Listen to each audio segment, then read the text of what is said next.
This video is sponsored by World Anvil. Previously on Super Geek Mike. Winnie the Pooh, please, I insist. Mike, please, you first. Can we just do your part of the video? Whoa. Mike? Yep, we switched bodies. This is the perfect place to give your players a bunch of cool magic items, and also to introduce any clues that could tie this adventure into the larger storyline of your campaign, or set up any future adventures or future villains. Which brings up a question. How do you use a filler adventure in an ongoing narrative campaign? How do you make sure your players still feel like they're making progress? We're going to talk about that in the next video. Throughout this year, I've been talking about running episodic campaigns, especially in the format inspired by TV shows like Buffy or Supernatural. These are shows where you might have some sort of overarching storyline across the season, but every installment still stands alone. The advantage of running a campaign like this is that it makes the players feel like they've achieved something with every session. Otherwise, if it's just this ongoing serialized narrative and every session feeds directly into the next, players may not always feel like they're making a lot of progress. However, that is also potentially a criticism of episodic stories. After all, if you Google any of the shows I just mentioned that are structured around Monster of the Week adventures, shows like Buffy or Smallville or The X-Files, you're going to find articles recommending which episodes you should watch and which ones you should skip. And the reason you have those sorts of articles is because people have very strange relationships with episodic stories, especially if they feel like some of those adventures are not making progress towards the main storyline. And while I would personally argue that the whole point of watching one of these shows is to enjoy the episodic adventures rather than only focusing on the overarching narrative, I also suppose I can probably understand, in theory, why some people might just prefer focusing on the main narrative and wouldn't like anything they consider to be filler. Imagine that I'm doing air quotes around the word filler. I'm a little limited in that sense right now. It should also be noted filler has different definitions depending on the community that you're in. This is something I was not really aware of until I watched a fantastic video from Overly Sarcastic Productions, up there in the corner, and they talked about filler storylines. And I learned that in the anime community, filler really means we have to kill time for potentially several episodes while we wait for more manga to come out so we can adapt it and keep moving the story forward. That is very odd to me because the definition I'm used to comes from Western television, where we might have a storyline for the season, and it might be very loose and thematic or very tight and structured, but every installment can't necessarily move that storyline forward. Otherwise, we're going to wind up burning through the story too quickly to sustain a 22-episode season, or we're going to have to pad that story out in order to justify drawing it out across 22 episodes, which means any minor reference to it in every episode is going to drag the storyline on too long. But that's okay because the premise of the show is that Buffy fights a new monster every week, so sometimes you just have her fight a new monster, and that episode does not have to be about the big bad or anyone's romantic tension or other ongoing story arcs. So essentially, any definition where none of the storylines move forward is considered filler. If you could skip it and it wouldn't really affect the main storyline or any of the major subplots like romances or personal arcs or any of that stuff, then the argument is that those episodes are filler. Now, you might personally have a different definition or a more specific definition, and that's fair enough, but sometimes filler really just is, I know it when I see it. Sometimes the definition of filler is just, I feel like my time was wasted this week. And spoilers for this video, but we're going to come back to that later. But I really do understand that if you're really invested in the main storyline, then every time the story takes a break to deal with some other random magical bullshit, you might not like that. I've talked before earlier in this video series about how I've had that reaction to some TV shows, so I get it. And while I'm not someone who never enjoys filler episodes, I know there are some people like that, and that's fine. I can't make them like those episodes. Different kinds of stories appeal to different kinds of people. However, I really do believe that episodic stories still need filler, because it's important for the pacing of the story. You need it to provide the highs and lows that you're not going to get if it's just one ongoing serialized narrative. But since audiences are sometimes averse to filler episodes, TV writers have found ways to trick you into thinking that a filler episode is still required viewing, so that those audience members who don't like filler will still enjoy the episode and still feel invested in the show. And the reason we're talking about this is because I think this is even more true when you're playing D&D. After all, if the problem with filler is that you just don't want a TV show to waste your time when you only get to watch TV for maybe an hour or two every night, then that feeling will be even worse when you're playing a game only once a week. At best, let's be honest. And it's also worse because when you watch TV, you're a passive observer.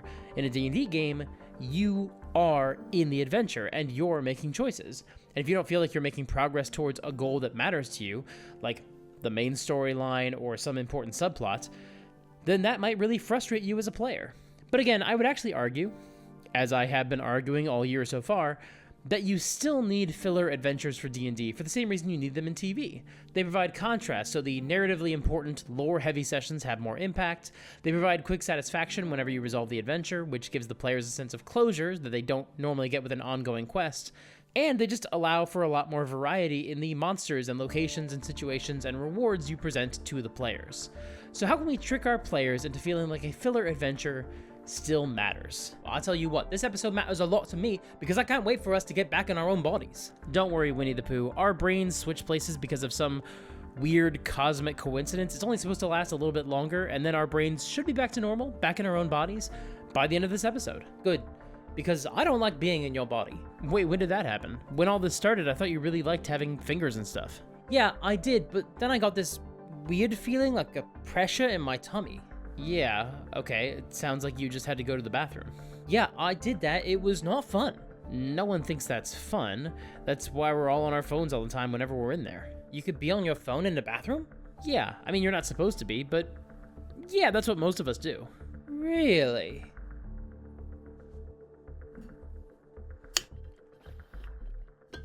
Okay, let's get through this one quick.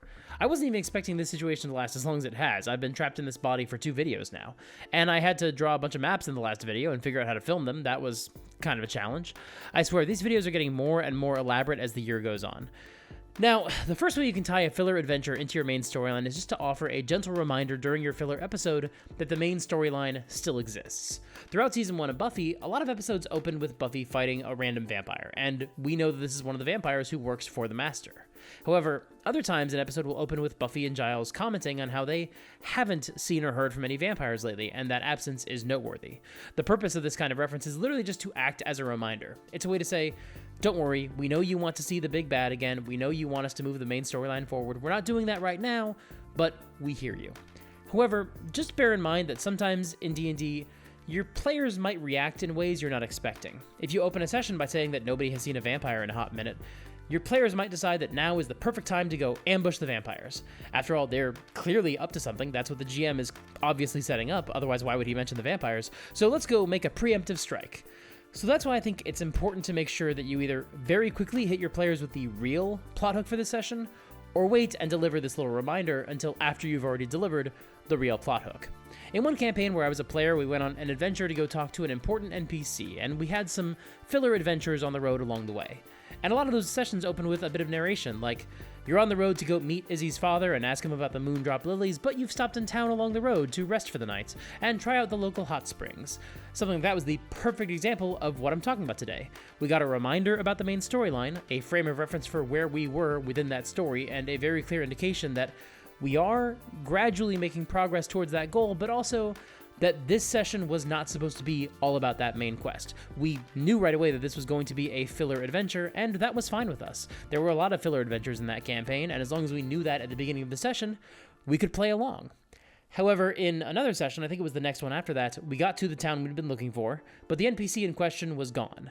And we thought, oh, okay, that's the quest, that's the main storyline, we have to go find him. But no, the GM was trying to get that NPC out of the way so we could focus on a different quest in town. But the issue was, the first thing we learned about was that the NPC was gone, vanished into the Underdark. That sounds like a quest hook, and it was foreshadowing for the next session, but then when no one in town could help us figure out how to get to the Underdark, no one knew why we were even asking about going down there, we gradually started realizing that we had missed a bunch of clues about the actual story for this session. So maybe that's a helpful lesson. Maybe don't give your players blue balls for the main quest. Don't make your players think that you're going to move the main storyline forward today, only to then reveal that you're pushing the main narrative back another week. If you do want to pull a similar trick to what I just described, you probably need to flip the plot hooks. Introduce the danger first, make sure everyone knows what this session is about, and then reveal that the NPC isn't here after all, so we have to deal with this problem first with these ruffians causing trouble in town, and then we can go to the Underdark and find the NPC you're looking for.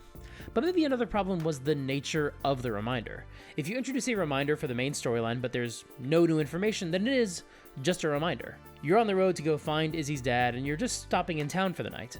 That's the perfect setup for a filler adventure. Here's the thing you would do, and don't worry, there's been no change to the status quo. On the other hand, it's very different to tell your players, you've arrived in your location, but Izzy's father is not here. Well, that's new information. Even on Buffy, if an episode opened with fought a vampire, or didn't fight a vampire, neither of those are really a drastic change in the story so far. You could use those as a reminder that the main storyline exists, and then the main storyline would only kick into high gear when one of those vampire fights provided a clue about this session's adventure, or there was some other way that the storyline was moved forward through some other situation. If the main narrative is about trying to find a specific NPC, and you can't find them, and every installment of the main storyline is about looking for them, and maybe finding clues, and maybe not, then opening a session by saying, no progress, you haven't found them so far, is completely fine. Like, ever since the Joker escaped from Arkham 6 months ago, you've been keeping an ear out for any other activity of his, but so far you haven't had any luck. Boom, you've got a reminder of the main storyline, but the status quo is still the same, no change.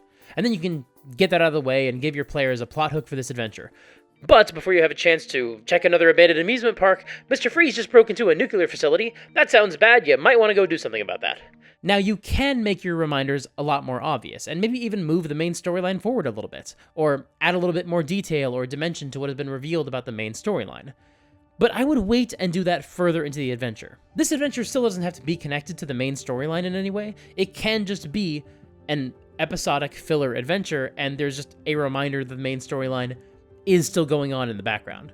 But if you wait until you're a little bit further into the adventure itself, then your players have a much better chance of understanding that you are just offering a reminder and not introducing a twist that connects this adventure into the main narrative. Doctor Who used to do this a lot in the first few seasons of the 2005 reboot. There would be a larger narrative running through each season, and there would be clues about it peppered into each adventure at seemingly random points. But they weren't meant to be tied into the plot of each episode in any way. Bad Wolf will just be mentioned by a random NPC, or Torchwood will be referenced, or Rose Tyler will pop up on a screen somewhere. These very rarely move the main storyline forward, but because they came so late in the episode, it was very clear that they were just hints about the main narrative that you're going to be dealing with at some other point, and not a clue or a twist related to this specific adventure.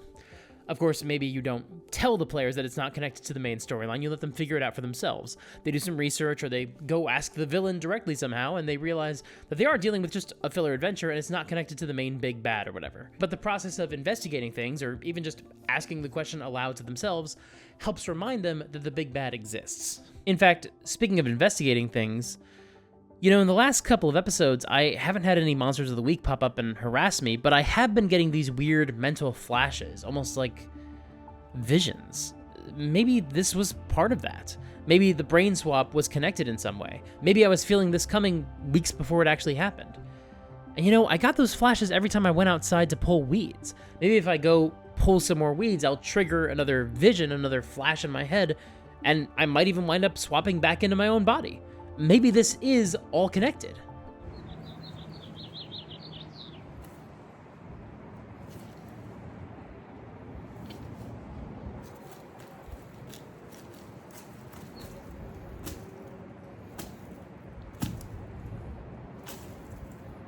Nope, didn't work. Well, it was worth a try. Winnie the Pooh, you don't even have to be on the toilet to use your phone. You can just pull out your phone whenever you want. Oh well. In for a penny, in for a pound. Wouldn't you say in for a pence? Oh yes, I'm sure that's the most unrealistic thing that's happening today. Fair enough. Now, your main plot doesn't have to be completely disconnected from a filler adventure. In fact, sometimes you can actually use the main storyline as the plot hook for a filler adventure. Thanks to whatever's going on with the main storyline, the players are sent on what is essentially a side quest. Yes, it's filler, but at the very least, it is prompted by what's going on in the main narrative. Burn Notice would do this all the time. It would use the main narrative as a justification to get the players hooked on an episodic quest. The main characters need to get some money, or earn a favor, or get their hands on some resources so they can move the main plot forward. But in order to do that, in order to get whatever they need, they have to go on a side quest, which would take up the bulk of the episode. Maybe we have to do a job and get paid so we can purchase a resource we need for the main narrative. Maybe we have to help somebody out, so they'll help us as a favor, giving us what we need for the main storyline. Maybe we have to steal something we need for the main narrative, so the whole episode is just a heist subplot. This is essentially an approach where you have a fully disconnected adventure, except for the beginning and the end, where you are going to neatly stitch this filler adventure into the main narrative. I think this is actually very easy to do. We see this happen in video games constantly. Sure, I'll help you gather an army to fight the Lich, but if you want me to do that, you have to help me with something first. There's a dragon menacing my kingdom. Go kill the dragon. No, it has absolutely nothing to do with the Dark Lord you're trying to defeat. Why would you ask? It is absolutely just a side quest. But if you want my help, you've got to go do this for me first. It is, quite frankly, the easiest way to make sure any filler adventure, any pre-written module, any quest feels like part of the main narrative while still remaining a completely disconnected adventure. Oh, hey Mike, I forgot to tell you, I got a psychic message in my head. I was told that our brains will go back to normal if you do an episode where we talk about filler episodes. Wait, really? No, but if you were using this approach to connect a filler adventure into your main storyline, then that's what it would look like. Yeah, that's true. That is what that would look like. Yeah, okay, thanks for the example, Winnie the Pooh. Now, the third approach is to not have the main storyline connected to the filler episode in any way. And yet, they still collide with each other. Season 2 of Buffy has two of my favorite examples of this trope. In the Halloween episode, the vampires are taking the day off because apparently vampires don't actually do anything on Halloween. Apparently, supernatural forces in general just never stir up trouble on October 31st. However, a human wouldn't have those same reservations, and so an evil sorcerer performs some sort of dark magic and causes a bunch of chaos in Sunnydale, and a bunch of people get transformed into their Halloween costumes, which means you have a bunch of children who got turned into tiny demons and other kinds of monsters. And when this happens, this catches the attention of Spike, the big bad of the season.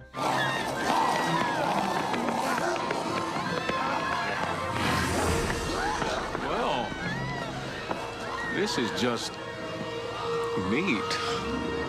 And so even though this is just a filler adventure, or at least it was when it started, Spike decides to take advantage of the situation. He recruits this new army of tiny demons to help him kill the Slayer, since she's currently not able to defend herself the way she normally could.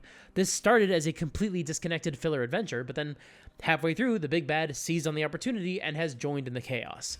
Another fantastic example comes from another Season 2 episode, Bewitched, Bothered, and Bewildered. Towards the beginning of the episode, we hear that Angelus has some sort of bad thing he wants to do to Buffy for Valentine's Day, since that's part of his pattern of villainous behavior. He wants to torment her. Then, like half an hour later for us watching the episode, after Xander has cast a love spell that's gone wrong and every woman in town is chasing after him, and he's hiding in Buffy's house, in her bedroom upstairs, Angelus shows up and yanks Xander out the window.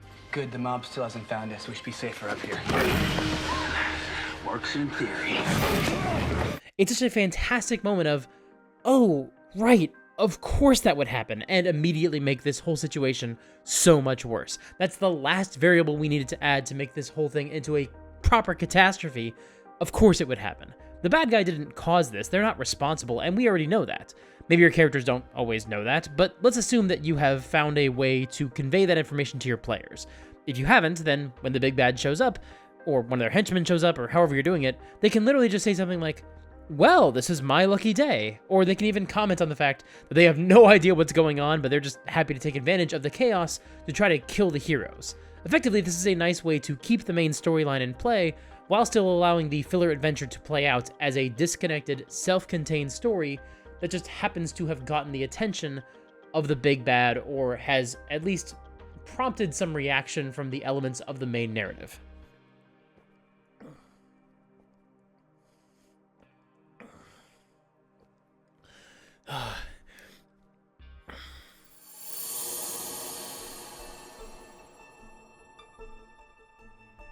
Oh. Huh. Now, another approach you can take is just to have the filler adventure actually unambiguously connected to the main storyline. The TV show Sherlock would do this all the time. You think you're just watching an episode where people are getting poisoned, or Sherlock is trying to outfox Irene Adler, or whatever happened in episode 2, the circus one, I don't really remember. But then at the end of the episode, you discover that this is all part of Moriarty's master plan. And I'm sure people out there can think of lots of similar examples from other TV shows where all these filler adventures wound up being actually tied into the main storyline. Young Justice actually did this a lot, and this can work really well. But I would encourage you to do this in moderation. Part of the problem with Sherlock, well, okay, depending who you ask, there were lots of other problems too, but even back when I was a big fan of the show, after the first few seasons, I still had this problem with it, which was that every episode in the first 2 seasons had all been about Moriarty in some way or another. Now that's only 6 episodes in total, sure, but still, like season 2, episode 2 wasn't directly tied into one of Moriarty's big plans or anything, at least as far as I remember, but the character still got a cameo in Sherlock's hallucination, which is an example of the reminder approach we talked about earlier. But every other episode was either a major Moriarty episode, or they were a filler story that still wound up being tied into Moriarty's main plot. Like his evil plot, but also Moriarty being the main plot of Sherlock, the big bad. And even at the time, I remember thinking how wild it was that it took 2 seasons to get an episode where the narrative was not caused by the show's big bad. It wasn't until we got to season 2, episode 2, which was the Hound of the Baskervilles adaptation, like that was the first time it wasn't a Moriarty episode, and they still found a way to shoehorn him in. This is why I think you don't want to do this in every adventure. Doing it sometimes? Awesome, no problem with that at all. Some filler adventures can still be tied into the main narrative, and that works great. But doing it every time, I think, reduces the effectiveness of that technique, and it also teaches your players that a filler adventure isn't filler at all. Which means if you ever want to do a straight-up filler adventure that has nothing to do with the main storyline, then your players are just going to be waiting for the moment that you tie it all into the main narrative again. And if you don't do that, but they're expecting you to, because you usually do, then they might feel like you're wasting their time, which is exactly what we want to avoid. You'd be teaching your players that there is no such thing as filler in your campaign, that it all matters. And I think that's detrimental in the long run, because anytime you don't do that, ultimately is going to disappoint them and frustrate them.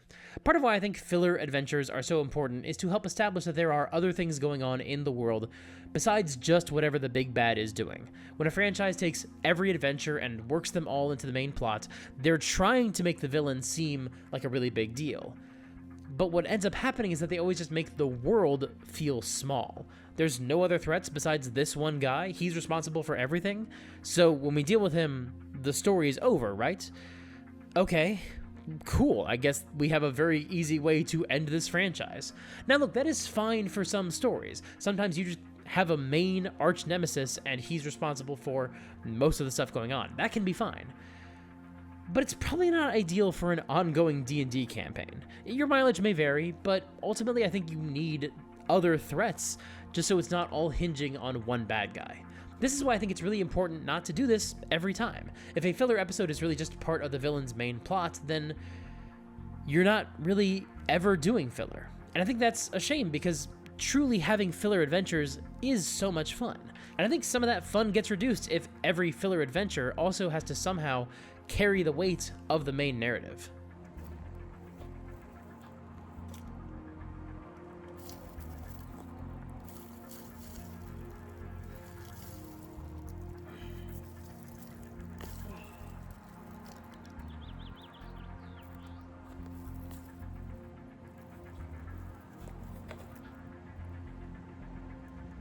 And here's the thing, your filler adventures do not have to tie into the main storyline in order to still matter. I've been running a Monster of the Week campaign for about a month, and it's been a ton of fun, and I'm sure I'll talk a lot more about it in some upcoming videos. But at the end of every session, your group asks some questions, and based on those answers, they might get some additional experience points. And these questions have very little to do with whether or not the adventure was part of some grand ongoing storyline, which you can do in Monster of the Week, but that's not the focus of these questions. Instead, they are basically a systematized way to establish whether or not this particular adventure felt like more than just a waste of time. And I think it plays by a lot of the same rules that we might unconsciously use when we're judging an episode of a TV show, to figure out whether or not it feels like filler in the derogatory sense of the term, where it just feels like there was no reason for this episode to exist and it just wasted our time. The first question is, did you conclude the current mystery? And after our first session, the answer was no. They defeated a demon on the set of the Anastasia live-action remake, but they had learned that Jared Leto, who'd been cast as Rasputin, had summoned the demon, and he was still at large. It wasn't until after the second session that they were able to answer this question with yes. They had concluded the current mystery. It was essentially a two-parter. The second question is, did you save someone from certain death? In other words, did you accomplish something significant in this adventure? If the answer no, then that's okay if it's a two-parter. If they haven't finished the adventure, it's okay for them not to be sure that they've saved anybody. But if you complete the adventure, but you still can't answer yes to the question of whether or not they saved someone from certain death, then maybe the stakes were a little bit too low, or you didn't properly communicate to them what was going to happen if they hadn't stepped in. That doesn't mean you can never have a lower stakes adventure, but generally speaking, especially in a game like Monster of the Week, it's probably a good idea to make sure that they can answer yes to this once they've completed this week's adventure. The third question is, did you learn something new and important about the world? This is not something you have to answer in every session, but if they do so, then it is going to make that filler adventure feel like it mattered a little bit more.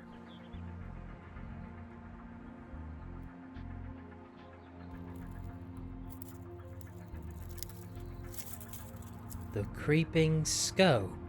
And the fourth and final question is, did you learn something new and important about one of the hunters? Essentially, this question exists because sometimes you're going to run an adventure that doesn't move the main storyline forward. It doesn't have any major new mysteries that will run for several sessions, but it might be more focused on one of the main characters and dealing with their own personal storyline, or some elements of their backstory or some sort of baggage they carry. Those can still be really satisfying and interesting stories, even if they're still filler, so they're worth acknowledging and highlighting when that happens.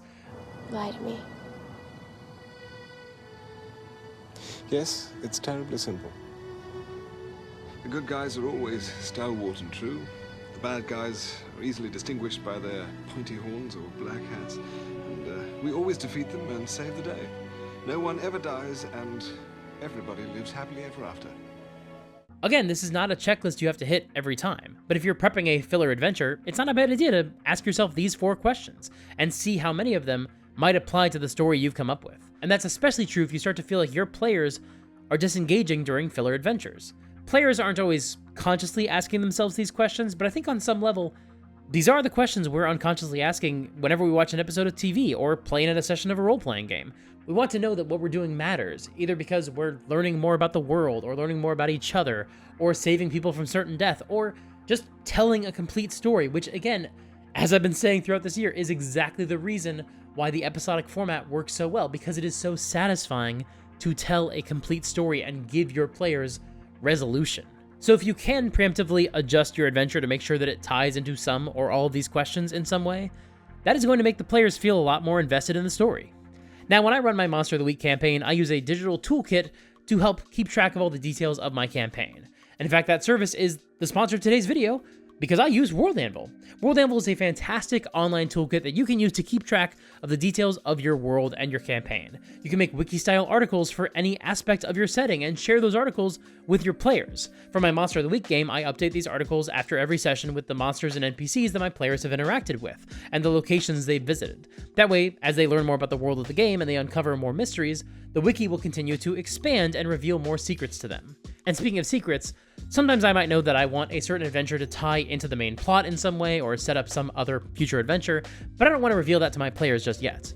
But I can actually enter secrets into the article that only I can see, so that way we're all looking at the same material. I know what they're reading on the wiki, but I also know what I have saved that is only available for my eyes right now, and then whenever they discover it, I can just move that section into the main body of the article and reveal it without having to waste a bunch of time trying to figure out how to phrase it, because I've already done that. It was already in my notes. Additionally, my players actually write recaps of the sessions and share them with each other. And World Anvil also allows you to create a type of article called a session report. So I can take my players' recaps and import them into World Anvil, and then all my players can access these recaps with hyperlinks to the relevant locations and NPCs. And then once again, because I can put secrets on these pages that the players can't see, I can also use these recap pages to brainstorm ideas for future sessions. I can create articles that are private, such as a session report for a session that hasn't happened yet. So I can actually use that page as my prep, making a page to contain my notes for the session and linking to the important articles that I'll need to pull up. And that is just so much more convenient than the way I've been prepping so far. It is really helpful. And if you visit worldanvil.com/supergeekmike and use the promo code SUPERGEEK at checkout, you can save 51% off of any annual membership. That is more than half off. Once again, that's worldanvil.com/supergeekmike and use the promo code SUPERGEEK. Thank you so much to World Anvil for sponsoring this video. Now, here's the thing. You don't actually need to connect your main storyline into your filler adventures. That is not the main priority. All that matters is that your filler adventures are fun. If you can tie them into the main narrative from time to time, that's fantastic. If it seems like your players kind of need that in order to feel invested in the story, then you can use the techniques I've discussed so far to tie these adventures into the larger campaign. But honestly, as long as the adventure is fun, it really doesn't matter that much. At the beginning of May, I made a video where I talked about my first D&D character and some of the adventures that we went on. And one of those was fighting an arsonist who left riddles to have us run around the city trying to deal with his bombs, which is basically the exact same as the plot for Die Hard 3. And I say that as a compliment. I love Die Hard 3. And our GM did find a way to tie this villain into the main plot by making him connected to this larger faction. It was basically the Moriarty approach I discussed earlier. The bad guys working for the real bad guys, and that worked great. But I didn't even remember that detail until I was making that video and I started flipping through my old session notes.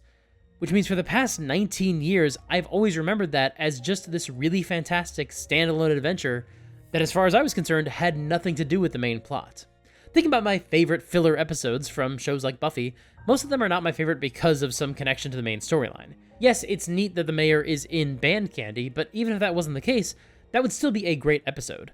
The best episodes of Smallville tend to be the ones that tie into the Superman mythos in some way, but some of my favorite episodes tend to be just general Freak of the Week episodes, like the one where another student steals Clark's powers, or the one where the gardener from Desperate Housewives tries to kill him with a kryptonite bullet. So I want to be very clear. This is not something that you have to do every time. It's not even something you have to do at all. It's something I think is fun, and I always do like a good filler episode that winds up having some larger connection to the ongoing narrative.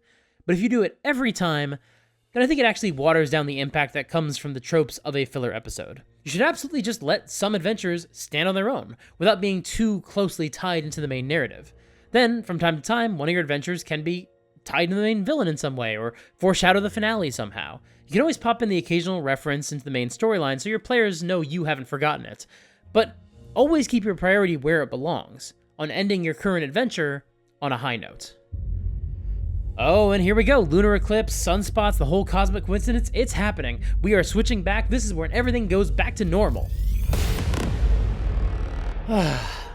Just how it's supposed to be. The end of this filler trilogy. This fillergy, if you will. Now everything can go back to normal. Yeah. Back to normal.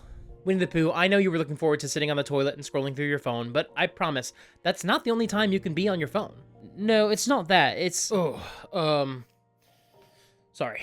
Hold that thought. No, it's fine. I think I figured out what's going on with the creeping scope.